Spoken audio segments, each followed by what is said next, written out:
Безбедносни аналитичари од Србија и од Хрватска со кои разговаравме велат дека звечкањето со оружје на Балканот е загрижувачко.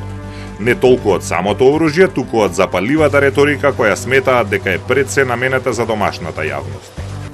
Због чега? Па затоа што ми сад у Србија имамо 10 општина локалне избори и kad sadašnja vlast nema šta drugo da ponudi, onda se posegne za ovakvim ratno-huškačkim narativima. A kod njenih glasača Hrvatska važi za jednog velikog neprijatelja Srbije i uvek je najlakše mobilisati glasače na ovakvu retoriku.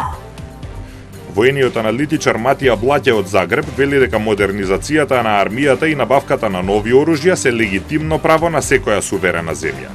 Dakle, Hrvatska se čak i ograničila u nabavci balističkih projektila Atakams za naš sustav HIMARS, tako da i izričito je rečeno da je to zato da pokažemo da nemamo napadačke težnje.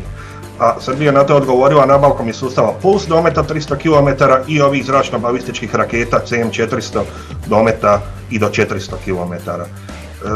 Tako da zaista nisam sretan s time što se trošenje na naoružanje opravdava tim fiktivnim hrvatskom agresijom. Jer zaista ja ne mogu zamisliti svemir u kojem Hrvatska želi oružano napasti teritorij Srbije. Takav scenarij ne postoji ni sad, ni u 1000 alternativnih svjetova. Хрватска набавува западни системи во согласност со НАТО, додека Србија купува оружје од разни страни, меѓу другото и поради геополитичката ориентација на земјата.